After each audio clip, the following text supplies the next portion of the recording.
কাতারে vanilla cup cake 15 পিসের দাম 5 রিয়াল, যেটা বাংলাদেশি টাকায় প্রায় 165 টাকা। যে কেক যে বাংলাদেশে মাত্র 5 টাকা দিয়ে পাওয়া যায়।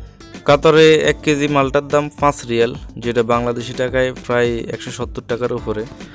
কাতারে 10 জোড়া মোজার দাম 10 রিয়াল, যেটা বাংলাদেশি টাকায় 350 টাকা। তাহলে এক মোজার দাম পড়ে 35 টাকা বাংলাদেশি টাকা।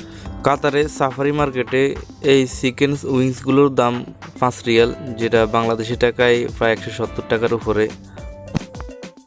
কাতারে 1 কেজি আপেলের দাম 6 টাকা 50 পয়সা, যেটা বাংলাদেশি টাকায় প্রায় 220 টাকা।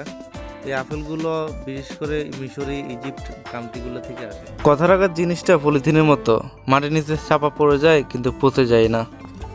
যদি কল্পনাগুলো বাস্তব হতো তাহলে বদলে যেত হাজারো জীবনের গল্প। পৃথিবীতে সবচেয়ে দামি জিনিস হলো বাবা মায়ের ভালোবাসা। মানুষের চলাচলের রাস্তার মাঝখানে দেখেন কত সুন্দর গাছ রুপে দিছে এবং দেখতেও কত সুন্দর লাগে। এটা হলো কাতারের দোহা ব্যাংক। এদের দেখেন এই বাইকটি বাইক দিয়ে ফুড ডেলিভারি কাজ করতেছে মোটামুটি। দুঃখ একটাই, আজও মানুষ চিনতে শিখলাম না। কেউ একটু ভালো আচরণ করলেই বিশ্বাস করে ফেলি।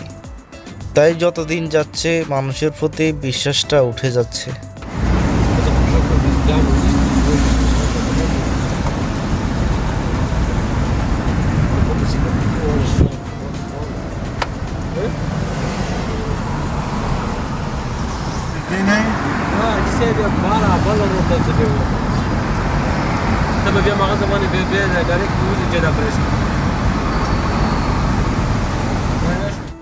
এই হলো পাকিস্তানি ভাইদের ল্যাঙ্গুয়েজ, কিছুই বুঝি না। যারা কোম্পানিতে আছে এরা কোম্পানির 2 মাস 1 মাস 3 মাস টাকা আটকায় ফেলতেছে।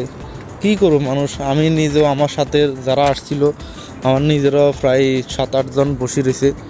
আমি রাত বাজে 10টা, একদম রাস্তাঘাট পুরো নীরব, আশেপাশে কেউ নাই, তবুও ভয় নেই এখানে চুরি ডাকাতি হওয়ার।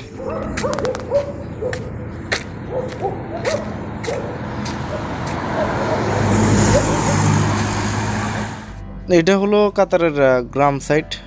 একটু রাত হলেই সব নীরব হয়ে যায়, বাংলাদেশের মতো গ্রাম সাইডের মতো। কোনো জিনিস সহজে পাইলে মানুষ হীরাকেও কয়লা ভাবে। আমার জীবনের একটা শখ, আমি এমন একটা গাড়ি কিনে গাড়ি চালাবো। না জানি কবে পূরণ হবে এই স্বপ্ন, চেষ্টা করে যাইতেছি, আল্লাহ দেখা যাক। কালো রংটা বড়ই অদ্ভুত, চোখে লাগলে কাজল, কপালে লাগলে টিপ, আর চরিত্রে লাগলে কলঙ্ক।